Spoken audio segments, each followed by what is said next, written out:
My next guest is not a lazy beer-drinking, shoe-selling slob, but he plays one on TV. Yeah.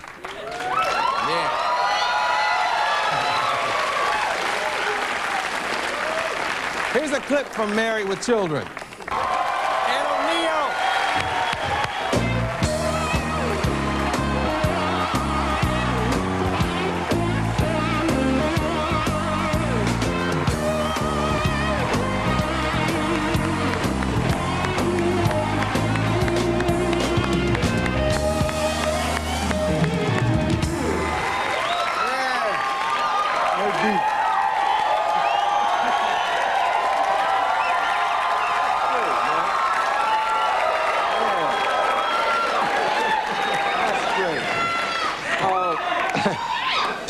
There was a Paez fight last night. Did you go? No, I heard they canceled it. Oh, they can't? Okay, good. Yeah, because I think he got the flu. Oh, okay. Last time I saw you was out there. Yeah, and he had had a motorcycle accident prior to that, right? Right, yeah, but I guess, you know, he got the flu. I was going, and then they told me... We're really into boxing, and we go to the Forum for boxing night, and I guess you're into it. Oh, yeah. Oh, yeah, all my life. Really? What they may not know about you is this man was real close to being a pro athlete. First of all, how did you enjoy the Super Bowl? I enjoyed it, but I was hoping Buffalo was going to win, so... Oh, come on. They're a nice group of guys. I would have liked to have seen that game with Kelly in. All the way. Yeah, but he looked like he was having a tough time, you know, even before he got hurt, huh? Yeah. I feel sorry for them, I really do. Even if I didn't like Buffalo, I would have felt... I feel bad, you know. I mean, they got all the way to the Super Bowl, then they lose it, and then people act like they're bums or something, you know. Yeah. I mean, they are the second best team in the country. Yes. Yeah. Oh, give it up, you Cowboy fans. No, I mean, Dallas won that game. There's no doubt about it. Dallas is the best team. Yeah.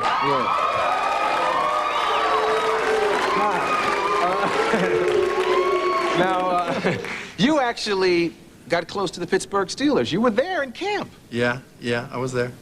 I was a rookie, Chuck Noll's first year. Mm-hmm. Joe Green, Mean Joe Green, a lot of guys, a lot of good players down there then. Yeah, you must have been hell in high school and college. Well, yeah, I did all right in high school and college. It was the pros I had the trouble with. Yeah, but no, see, that's like you were talking about the second best team. It's like, do you know a guy who almost made pro is, imagine you compared to me, you know? I mean... Well, you're a good athlete. I'm the guy who fills up the gate area before y'all pour it on the coach, you know? I think it's very Yeah, but impressive. It's been so long ago, it feels like somebody else did it now to me.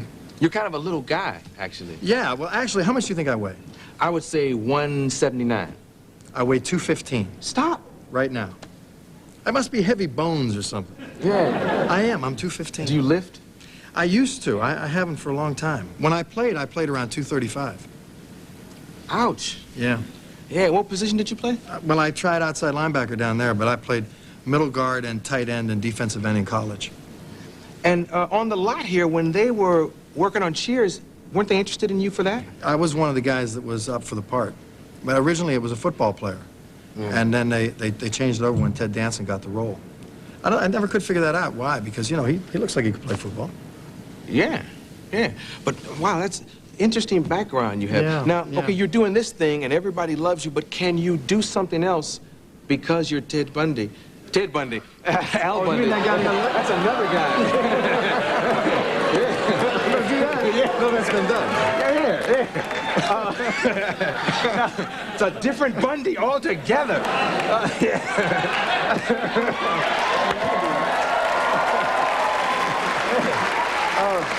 Now, because they love you in this role, will they let you do anything else, like a serious thing? Well, I hope so. I mean, I'm working on something in May, and I mean, of course, I've done some movies in the hiatus. You know, I've done Sibling Rivalry and Wayne's World. I've done a lot of different types of roles. I did a movie called Dutch that came and went pretty quick, but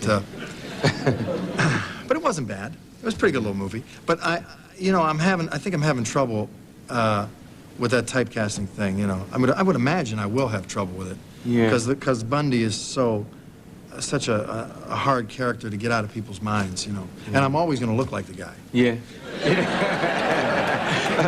Didn't you do something and they tested it and the audience just... Yeah. I was in a movie A friend of mine named John Milius, who wrote Apocalypse Now, you know, John wrote a lot and directed a lot of good things. He was doing a movie called Flight of the Intruder, which if you saw, you did not see me. I shot a scene in there. I played a prosecuting attorney. Now, there was no introduction to my character. So Danny Glover and Willem Dafoe are in the movie. They're being court-martialed.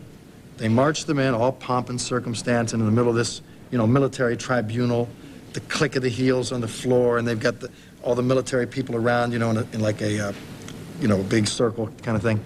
And they march them in, and I stand up in full uniform. Now, you know, people say, Al Bundy joined the army, you know. And they started laughing so hard, they never heard anything that I had to say, so they had to cut it out of the movie.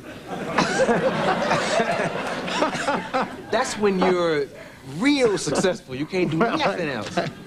I guess so. Yeah, we'll take a commercial and we'll come right back. That's okay. Amazing, man. Yeah.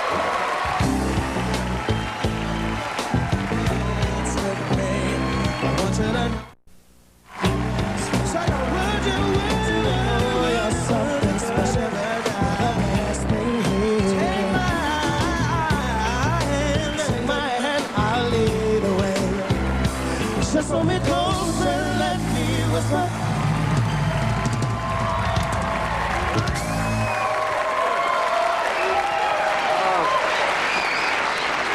We were talking about boxing at the top. What do you think about the Tyson thing?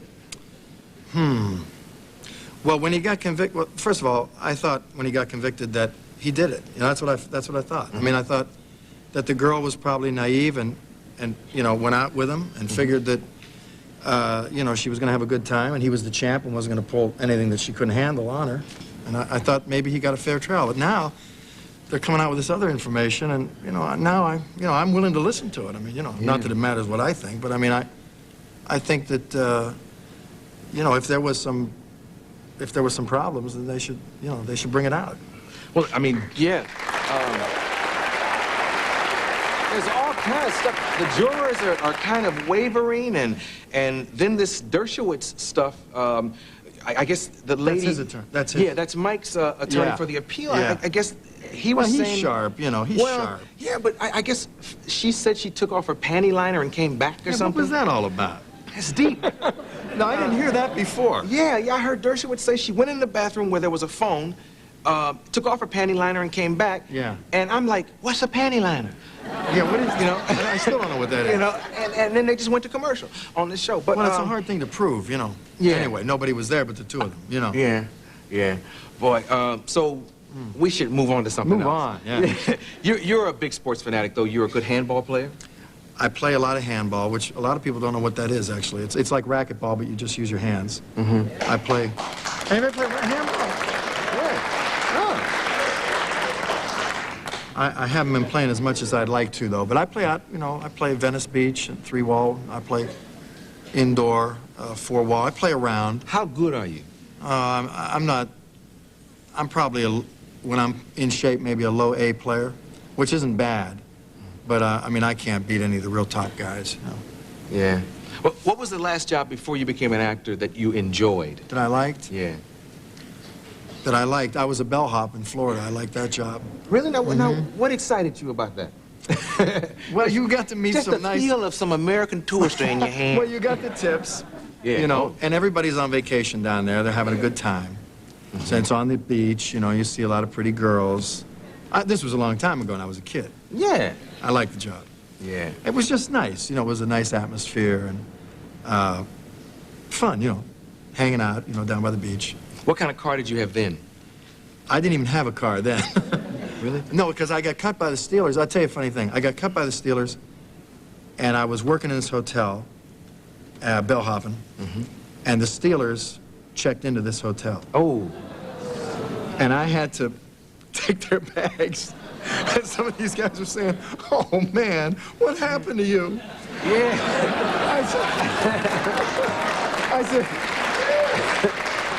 I said, just shut up and give me a fin, you know. Leave me alone. What kind of car do you have now, though? Well, now I have that new Acura NSX. It's a nice car. Yeah. Black, nice. You think men Like a midlife crisis. I know what you're going to say. Yeah. I mean, because I mean, you and I used to have a car that was the same. Yes. And one of my pre-interviewers was saying, oh, women find men sexy in those sports cars, Yeah. you know? Yeah, I guess you kind of hope so. Well, I remember when I first started doing Married with Children, I was driving a Rent-A-Wreck from Bundy. You know, you get out on Bundy, and out there in the West LA. I was driving this Rent-A-Wreck, and now I got this car. And the other day I looked at it, and I had that bad feeling, you know. I looked at it and I thought, is this a midlife crisis car, you know? So I think I'm going to buy a Lexus or something now, you know? Your character thinks that sex is a chore. How many men in America, you know, kind of, that would be fair to say, right? Yeah. Yeah. How many men in America do you think really secretly agree with him? Well, I think that it's part of the reason that our show is successful, because I think a lot of guys, and women as well, I mean, I think it's a 50-50 thing. I mean, I think that, you know, I mean, think about it. If you marry somebody and you're 23 years old, you marry them for life. That means you got to sleep with them every day for the rest of your life. And, you know, I mean, let's, even if you're going to be conservative when you're 45, and people don't look the way they did when they were 23, it can be a problem, you know? Sounds like a chore. But I mean, still in all, I think monogamy is natural, and I think people want to have that partner to go through life with. I think, you know, we all want to bond with somebody. I'm saying all the right things here. I think we want to, and it's the right thing, but is it natural? Is monogamy natural? You know what, Eddie, let me tell you something. Now, I'm an anthropologist now. Yeah. I think monogamy is natural, but the definition of monogamy does not say that you have to be faithful. And the problem is, I mean, I think that this is a monogamous country, but we cheat. Yeah. I mean, I think a lot of percentage of people cheat on their spouse. Not you and I, of course. No, not me. You know, but I'm sure there's somebody out there who cheats. Who's cheating right now while they're watching this show in a hotel somewhere. Yeah. Who? Al Bundy don't cheat. No. He'd like to, but he doesn't have the guts. Thank you for coming by. Congratulations on all the success and the money and the cars and the Golden Globe stuff. I never get to